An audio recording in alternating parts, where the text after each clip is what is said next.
అనంత విశ్వ సంపదని ఆకర్షించడానికి మీ ముందుకు వస్తుంది అహం బ్రహ్మాస్మి సాధన 11 డేస్ ఎనర్జీ యాక్టివేషన్ ప్రోగ్రామ్. నమస్తే రమగారు. నమస్తే జయ. రమగారు, మనకి నాగపంచమి ఉంటుంది. నాగపంచమి యొక్క విశిష్టత. శ్రావణ శుద్ధ పంచమి. ఈ శుద్ధ పంచమి నాడు నాగారాధన, సర్పారాధన విశేషంగా చెప్తారు. మామూలుగా మనం నాగులు చవితి చేస్తాం. చవితి చేస్తాం. తర్వాత సుబ్రహ్మణ్య ఆరాధనకి మనం సుబ్బరాయ షష్ఠి, స్కంద షష్ఠి అంట, కంద షష్ఠి అని రాస్తారు, చేసుకుంటాం. అలాగే ఈ రోజును కూడా మనం నాగారాధన చేసుకోవచ్చు. పుట్టకి వెళ్ళి పాలు పోయటమే కాకుండా మనం ఇంట్లో బొట్ట చేసుకుని పాలు పోసుకోవచ్చు. తర్వాత దేవాలయాల్లో ఈ జంట పాములు సుబ్రహ్మణ్య ప్రతిష్ఠ చేస్తారు, నాగప్రతిష్ఠ. ఆ నాగప్రతిష్ఠ చేసిన నాగులకి కూడా మనం పాలు పోసి నమస్కారం చేసుకోవచ్చు. ఇది విశేషమైన రోజుగా చెప్తారు. సర్ప పూజ ఈ మళ్ళీ ఎవరెవరికి అని అనంతుడు, వాసుకి ఇట్లా ఉన్నారు కదా నాగులు, మహానాగులు, వాళ్ళందరి పేర్లు చెప్పి కూడా చేసుకోవచ్చు. పుట్టకే వెళ్లాల్సిన అవసరం లేదు. అవకాశం ఉంటే పుట్ట కూడా వెళ్ళి రావచ్చు. ఇంట్లో అయినా పూజ చేసుకోవచ్చు. దీన్ని సుబ్రహ్మణ్య ఆరాధనగా కూడా తీసుకోవచ్చు. మనం సుబ్రహ్మణ్య అష్టకం చెప్తారు, అష్టకం చదువుకోవచ్చు. సర్పాలకి, నాగులకే ప్రత్యేకమైన నవనాగ స్తోత్రం అని ఒక ప్రత్యేక స్తోత్రం ఉంది, అది చేసుకోవచ్చు. ఉదంకుడు చేసినటువంటి నాగస్తుతి, ఉదంకుడు నాగస్తుతి అటు తెలుగులోను సంస్కృతంలోనూ ఉంది, వ్యాస భారతంలోనూ ఉంది, తెలుగు భారతంలో కూడా ఉంది. రెండు స్తోత్రాలు కూడా మంచివి. ఈ నాగారాధన ఏంటంటే ప్రముఖంగా సంతానం కోసం చెప్తారు. ఒక్కొక్కళ్ళకి ఒక రకమైన సర్పదోషాలు ఉంటాయి జయ. ఈ సర్పదోషాల్లో వీళ్ళకి ఏం చెప్తారంటే చెవిలో నుంచి చీము గారటం, చెవిలో పసు పట్టింది అంటే, పసు వస్తుంది, చెవిలో చీము పట్టింది అంటే 100% నాగదోషమే. మన పెద్దవాళ్ళు అలాగే చెప్తారు. నాగారాధన చేస్తే ఈ సమస్య తీరుతుందని చెప్తారు.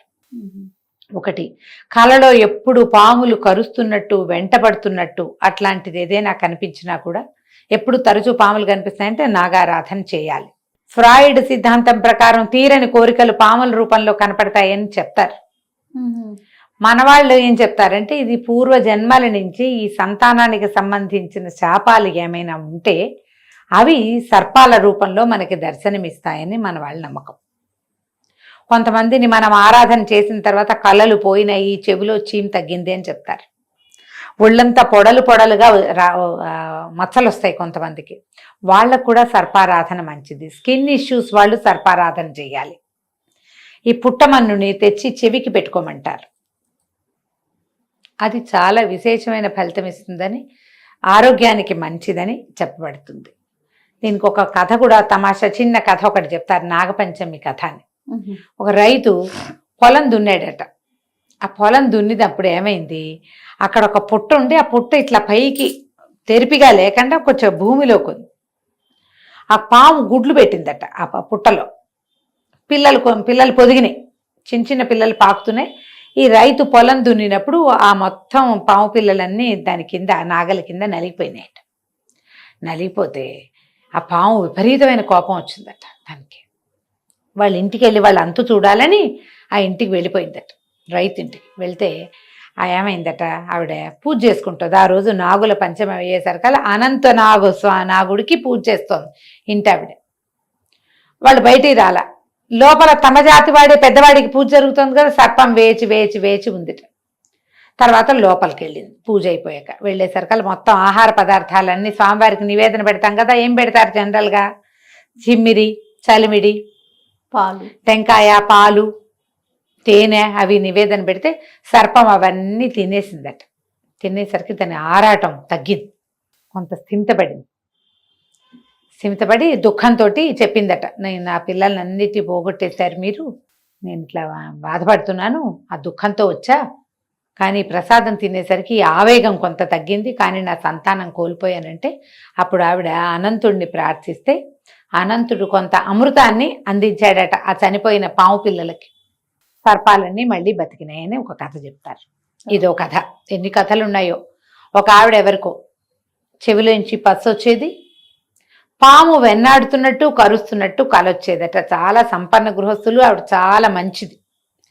నేనేనాడు ఏ దోషము చేయలేదు, నాకు ఇట్లాంటి కల వస్తోందని ఒక సాధువు వాళ్ళ ఇంటికి వచ్చినప్పుడు అడిగితే అమ్మా నీకు సర్పదోషం ఉంది, నాగపంచమి నాడు పాముకు పాలు పోయి పూజ చెయ్యి, మరి రావి చెట్టు కింద ఎక్కడైనా నాగప్రతిష్ఠ జరిగిన చోట, నాగప్రతిష్ఠకి రావి చెట్టు కింద ప్రాంతం మంచిది, అక్కడ నాగప్రతిష్ఠ చేయించు, ప్రతి పంచమికి నాగుని అభిషేకించు, నీ బాధలు తీరుతాయంటే ఆవిడ చెవి తగ్గిపోయిందట, ఇవి కూడా తగ్గిపోయినాయి. ఈ పంచమి నాడు విశేషంగా ఏంటంటే ఎక్కడైనా రావి చెట్టు కింద కనుక మనకి నాగప్రతిష్ఠ ఉంటే దాని ప్రదక్షిణ కనుక చేస్తే చర్మ సంబంధమైన వ్యాధులు, చెవికి సంబంధించిన అనారోగ్యాలు, సంతానానికి సంబంధించిన దోషాలు తొలగిపోతాయని చెప్తారు.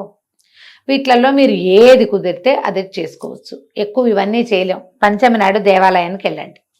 మీ ఇంటి చుట్టుపక్కల మీ ఏరియాలో ఉన్న శివాలయాల్లో సాధారణంగా ఉంటుంది, నాగప్రతిష్ఠ ఉంటుంది, సాధారణంగా రావి చెట్టు ఉంటుంది. చాలు, ఒక చిన్న గ్లాసెడు పాలు పట్టుకెళ్ళి ముందు పాలు పోయండి, తర్వాత నీళ్లు పోయండి, నమస్కారం చేసుకోండి.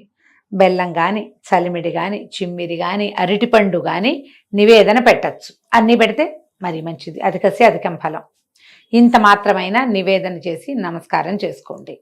ఒకవేళ ఇంట్లో చేసుకుందామంటే పడగ, ఒక వెండి పడగను తీసుకొచ్చి కొనుక్కొచ్చి పట్టుకొట్టు తెచ్చుకోండి. ఈ ఇంట్లో అట్టు పెట్టుకుంటే కాసిన ఆ పడగ మీద కొన్ని పాలు పోసి కొంచెం చెమ్మిలి, తర్వాత చలిమిడి, అరటిపళ్ళు ఇలాంటివన్నీ నివేదన చేసి నమస్కారం చేసుకుంటే మంచి ఫలితం లభిస్తుంది. ఇది స్కిన్ ఇష్యూస్కి, సంతానపు సమస్యలకి, సంతాన సాఫల్యానికి బాగా పనిచేస్తుంది. ఈ రోజు దానికి ముఖ్యమైనది అనమాట. ఈ వయసు వాళ్ళు చేయొచ్చు, ఈ వయసు వాళ్ళు చేయకూడదు, మాకు పిల్లలు అక్కర్లేదు, ఇలాంటి భావాల్లోకి వెళ్ళకండి. ఆరోగ్యం అందరికీ కావాలి, సంతానం లేకపోతే కావాలి, ఉంటే వాళ్ళ భవిష్యత్తు కావాలి మనకి, అంతే కదా. ఎవరి కోసమైనా ఇది మంచిదే, చేసుకోవచ్చు చక్కగా. దేవాలయాలకు వెళ్తే మరీ మంచిది. అయితే ఈరోజు ఏం చేస్తారంటే సర్పానికి సంబంధించిన ఆరాధన ఎప్పుడైనా మనం చేస్తూ ఉంటే గనక ఈ రోజున కూరలు తరగకూడదు, ఏది తరగకూడదు, పొలం దున్నకూడదు. ఈ 2 నియమాలు.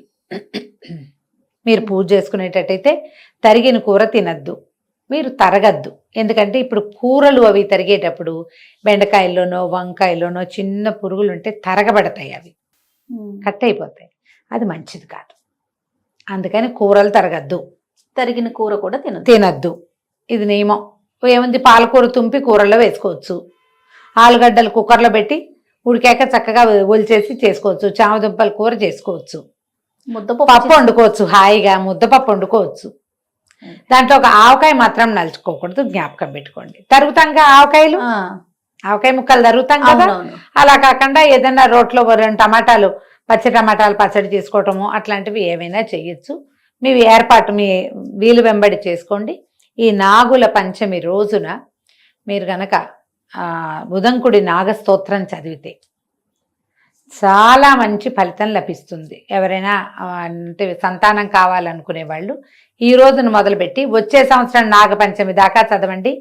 ఈ లోపలే మీకు సంతాన సాఫల్యం కనపడుతుంది. అంత విశేషమైనవి. ఉదంకుడి నాగస్తోత్రం ఆన్లైన్ దొరుకుతుంది, సంస్కృతంది దొరుకుతుంది, తెలుగుది దొరుకుతుంది. చక్కగా సంపాదించి చదువుకోండి, చేసుకోండి. రైట్. నమస్తే. నమస్తే జీ.